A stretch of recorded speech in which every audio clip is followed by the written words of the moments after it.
올해 대한민국이 세계에서 1위가 되는 종목은 분야는 조선밖에 없다고 합니다. 그리고 나머지는 다 중국과 미국과 일본에 비교할 수 없을 정도로 떨어지고 있습니다.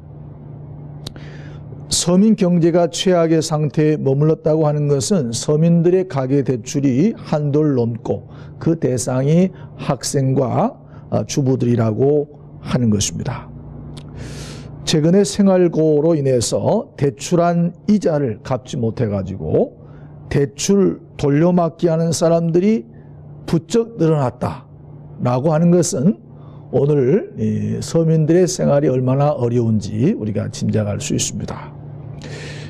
강남에 사는 40대 후반의 명문대 출신의 IT 기업, 외국계 회사의 IT 기업의 임원인 사람이 자기 부인과 자녀를 살해하는 끔찍한 사건이 발생했습니다.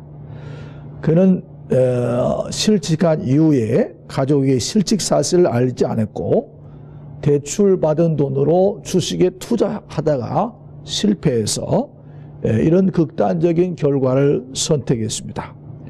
그런데 우리가 이해할 수 없는 것은 그가 그런 것을 선택한 이유가 현재 자신의 삶을, 부유한 삶을 더 이상 유지할 수 없다라고 하는 미래에 대한 불안감 때문에 이러한 가족을 이렇게 죽이는 이러한 일을 했다고 하는데 우리 서민들로서는 다소 이해가 되지 않습니다. 우리 대한민국은요, 지금 소득이 3만 불 시대라고 합니다. 그러나 이 3만 불 시대를 이렇게 느끼는 사람들이 얼마나 많은지 모르겠습니다. 우리 대한민국은 빈익빈 부익부가 가장 심한 나라 중에 하나라고 합니다. 대한민국의 상위 4%가요, 전체 소득의 48%를 차지하고 있다라고 하는 그런 통계를 제가 본 적이 있습니다. 한쪽으로 부가 집중되다 보니까 백화점에는 고가 상품이 없어서 못 팔 지경인데 서민들이 이용하는 골목 상권이나 그 다음에 재래시장 또 자영업자들은 아주 경기가 어려워서 참으로 어려운 가운데 생활하고 있다라고 하는 것입니다. 그래서 새해에는 소원을 물어봤어요. 사람들한테 새해에는 무엇이 소원이냐 그랬더니 40대 평범한 가장들이 하는 얘기인데 그들은 한결같이 40대에 속한 사람들은 돈을 많이 벌었으면 쓰겠다라고 이야기했다고 합니다. 우리나라는 옛날부터요, 이 새해가 되면 복을 받기를 소원했습니다. 저희가 어렸을 때 새해 복조리를 팔러 다니는 사람이 있었어요.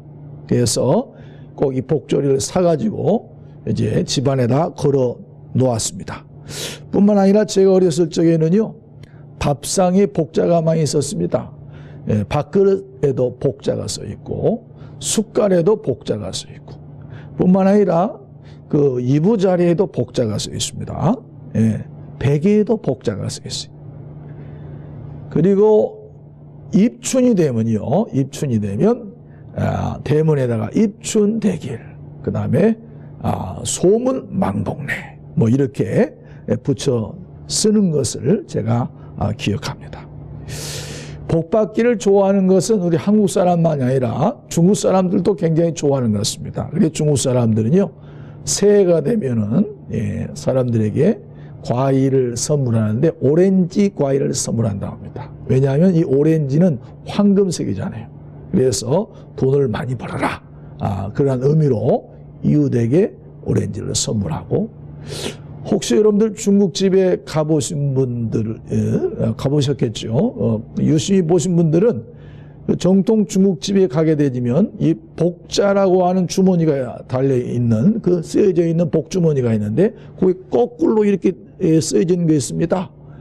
그것은 이 복이 쏟아져라고 하는 그런 의미라고 하는 것입니다. 오늘 본문에도 이 복이라고 하는 말이 나옵니다. 근데 성경에서 말하는 이 복의 의미는 세상 사람들이 말하는 그런 의미와 좀 다릅니다. 히브리어로 아슈레인데 이것은 행복하다, 해피니스, 행복하다라고 하는 그런 의미가 담겨 있습니다. 오늘 본문의 말씀은 욥의 친구인 이 엘리바스가 고통받는 욥에게 내가 이전의 건강과 이 부와 명예를 회복하려고 하면 네가 참으로 행복하는 길을 너에게 내가 가르쳐 줄 것인데 그것은 네가 하나님과 먼저 화목하라, 이렇게 말씀하고 있습니다. 욥이 엘리바스의 말을 들었을 때 많이 속상했을 것입니다. 자신이 이렇게 고통받고 하루아침에 열차례를 잃고 자기 재산이 다 날아가고 자기 몸은 악창이 나서 기와장으로 긁고 그런 상황에서 자기 부인은 차라리 당신은 하나님을 욕하고 죽어라 라고 하는 그런 상황에서 자기 친구들에게 위로를 받기를 원했는데 그 친구가 위로하기는커녕 상처난 부위에 소금을 뿌리는 그런 말을 하는 것입니다. 이 엘리바스가 욥에게 한 말은 이런 거죠. 하나님이 너에게 이런 이유 없는 고통을 주실 리가 없다. 내가 보기에는 우리가 알지 못하는 너만이 아는 어떤 하나님 앞에 죄가 있는 것이 아니냐라고 이렇게 얘기하면서 욥의 회개를 촉구하는 그런 장면입니다. 이 엘리바스는 인간에게 일어나는 모든 고통에는 반드시 인과응보, 원인이 있기 때문에 반드시 결과가 있다. 인과응보적인 결과가 주어지는 것이라고 말하고 있는 것입니다. 그러면서 이 욥에게 너 빨리 회개하라, 이렇게 이야기하고 있는 것이죠. 그러면서 이 엘리바스는 먼저 하나님과 화목하고 평안하라, 이렇게 말씀을 합니다. 21절이면 너는 하나님과 화목하고 평안하라, 그리하면 복이 내게 임하리니. 엘리바스는 인간이 참으로 행복하려면, 참으로 행복한 삶을 영위하려면 첫 번째 할 일이 있다. 그것은 하나님과 화목해야 된다. 이 말의 뜻은 하나님과의 관계를 바로 가지라는 것입니다. 인간관계에 있어서도 서로 좋은 관계를 유지할 때 모든 일이 술술 풀리지 않습니까?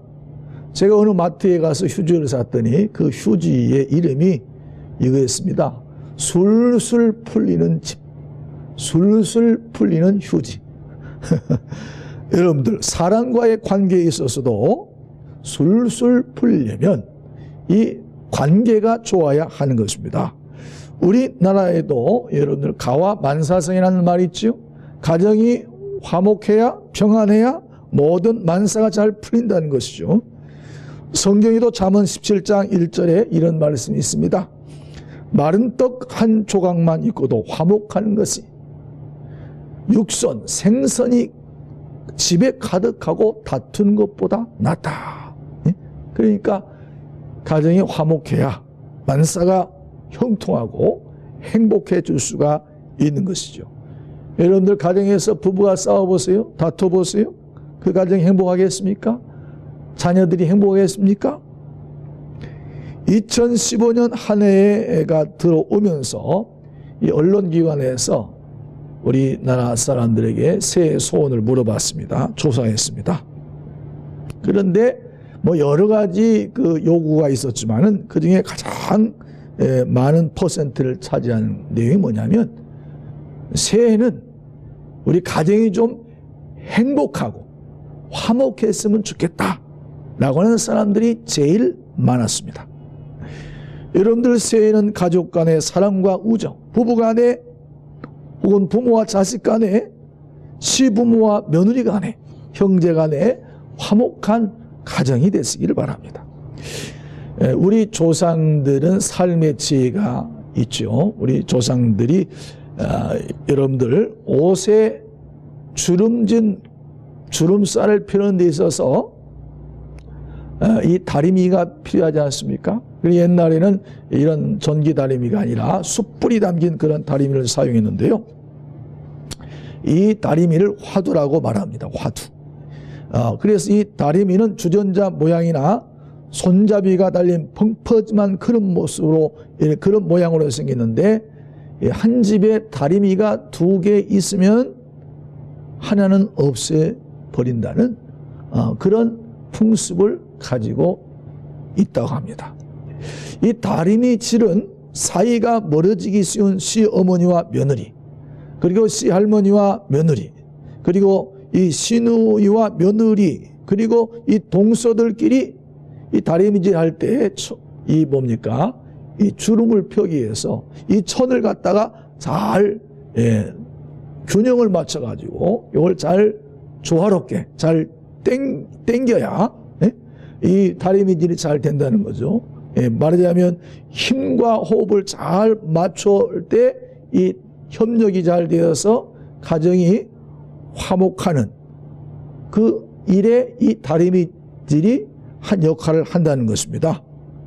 그래서 우리 조상들은 이 다리미를 통해 가지고 가정의 이질적인 요인을 자연스럽게 동질화시키는 그런 지혜가 있었음을 보여주는 그런 풍습인 것입니다.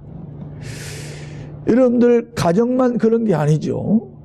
여러분들 국가 간에도 화목해야 합니다. 올해는 남북한 70주년, 정부 수립 70주년 해입니다. 남북한은 이념과 사상이 달라서 지금까지 70주년을 원수처럼 지내고 있습니다.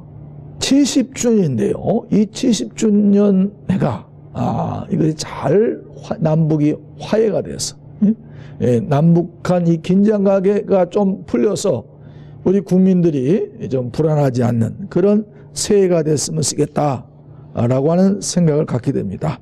우리 대한민국 정부는 북한의 남침에 철저하게 대비함과 동시에 또 이 북한을 어떻든지 간에 이 대화의 장소로 화해 무드를 조성해서 이 한반도에 절대로 전쟁이 일어나지 않도록 해야 하는 것입니다. 개인이나 국가 간에 있어서 화목이 중요한 것은 말할 필요가 없습니다. 더 나아가서 가장 중요한 것은 하나님과의 화목인 것입니다. 왜 그렇습니까?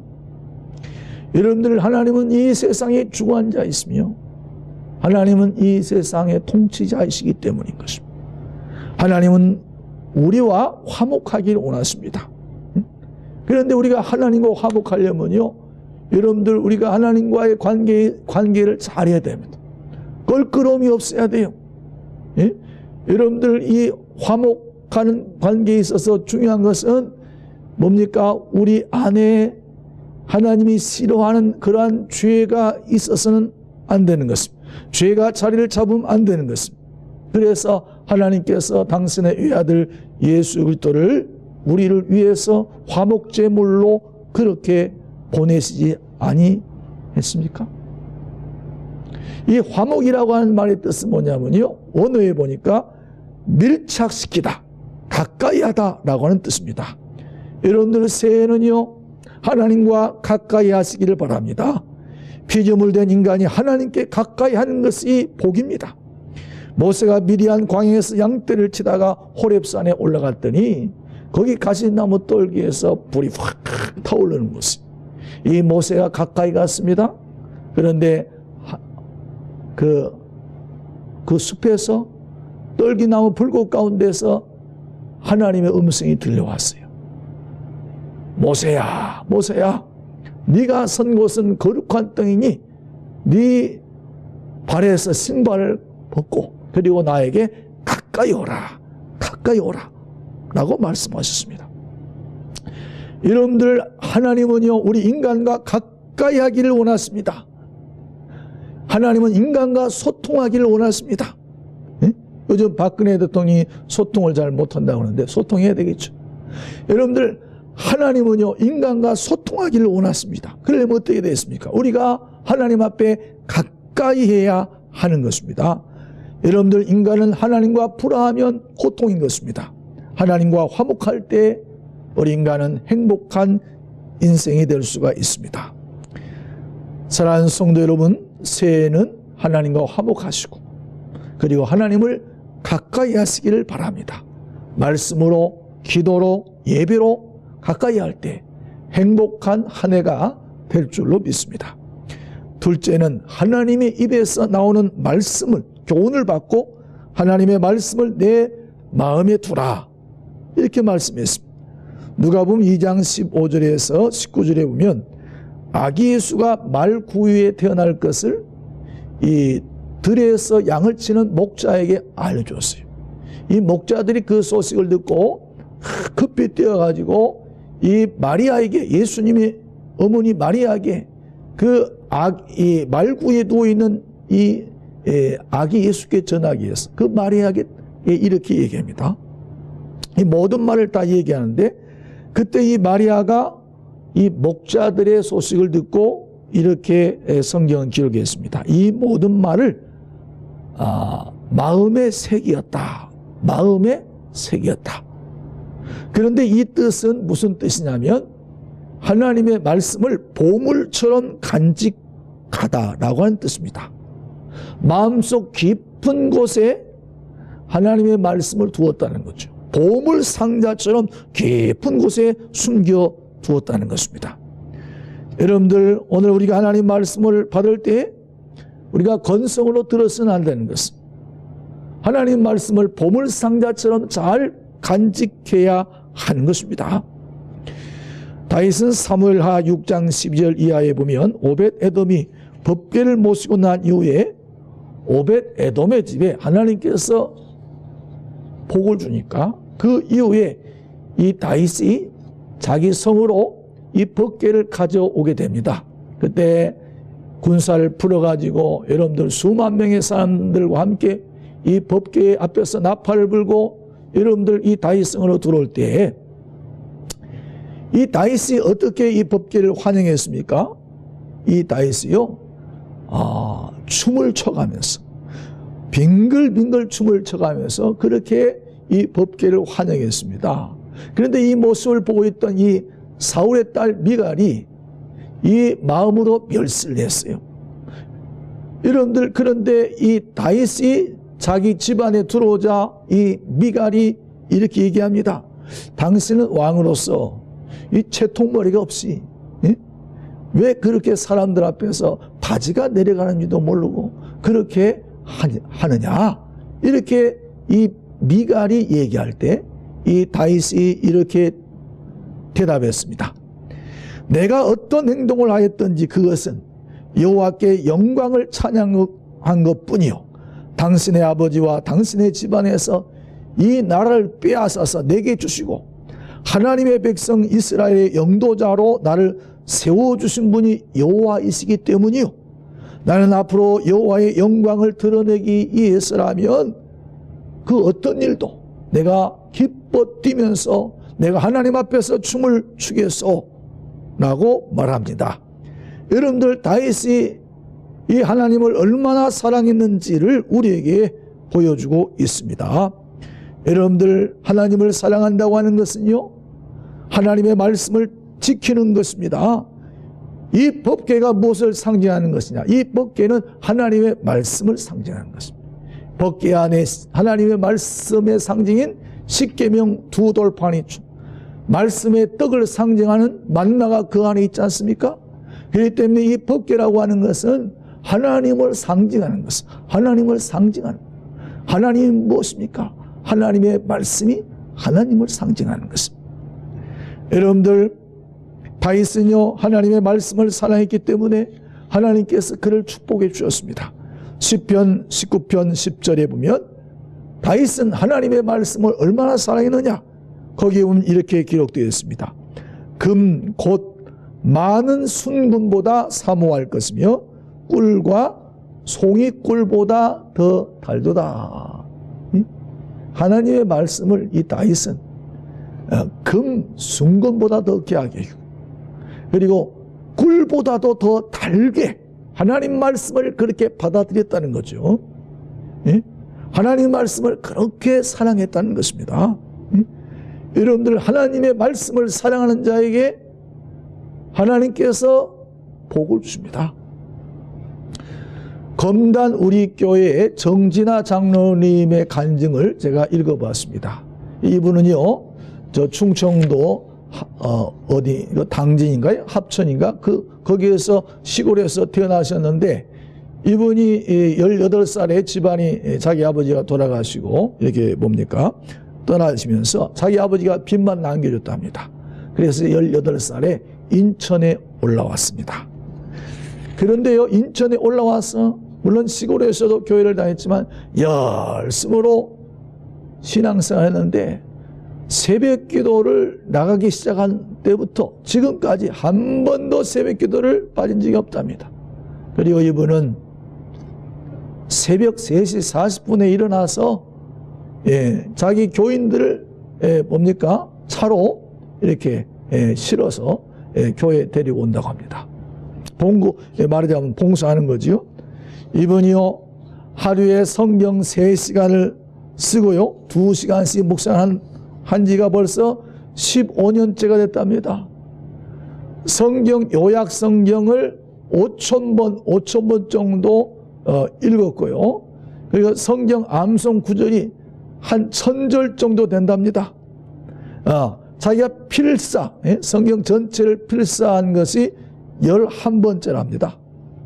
이렇게 이분이 성경을 사랑하니까 희한한 기적을 체험. 무슨 기적을 체험하느냐?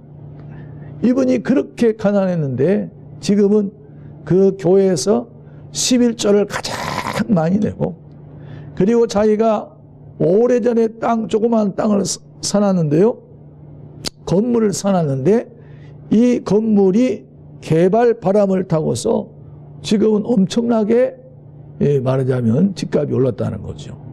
이런 축복을 받고, 또 하나님께서 은혜를 주셔가지고 이제 간증 집회를 다니는데 이분이 어느 교회에 가서 간증 집회를 하다가 뭡니까? 일어났는데 자기가 13년 동안 이 허리 통증 때문에 고통을 당했는데 집회 후에 잠을 자고 일어났더니 이 와이셔츠와 속옷에 땀이 흠뻑 묻으면서 여기에 피가 손에 물감을 찍어 바른 것처럼 이 손바닥, 이 손자국이 쫙 났답니다. 그 와이셔츠, 이 뭡니까? 속옷에, 러닝샷에 쫙 손바닥이 찍혀 물감처럼 이게 선명하게 손바닥, 손마디 4개가 찍혀 있었는데, 희한한 것은 그 이후에 13년 동안 허리 통증 때문에 고통을 당했는데 깨끗하게 낫다는 거예요. 그래서 이분이 집회를 나가는데 그때부터 이 신유 역사가 나타나가지고 많은 환자들이 고침을 받는 그런 역사가 일어난답니다. 이분이 이렇게 말했습니다. 성경을 읽고 암송하고 필사하면 성경이 새롭게 보이고 믿음이 달라집니다. 믿음이 달라집니다. 그러면서 성경을 가까이 하면 하나님이 나를 얼마나 사랑하시는지, 그리고 매 순간 하나님께서 이 등 뒤에서 자기를 도와주시고 하나님께서 발걸음마다 지켜주시고 하나님의 인도하시는 손길을 자기가 느끼면서 살고 있다라고 말했습니다. 이분은 하나님과 동행하는 것처럼 말씀과 함께 사는 삶이 얼마나 기쁘고 감사한지 모릅니다. 이렇게 고백했습니다. 사랑하는 성도 여러분, 2015년 새해 복 받기를 원하십니까? 여기 복 받는 비결이 있습니다. 그것은 새해는 하나님과 화목하시기 바랍니다. 하나님과 가까이 하시기 바랍니다. 하나님과 소통하는 여러분들이 되시기 바랍니다. 그리고 다윗처럼 순금보다도 송이꿀보다도 더 하나님 말씀을 귀하게 여기고 하나님 말씀을 보물 상자처럼 잘 간직하시고 그 말씀대로 살아서 새 하나님의 큰 축복을 받는 행복한 인생이 되시기를 주의 이름으로 부탁을 드립니다.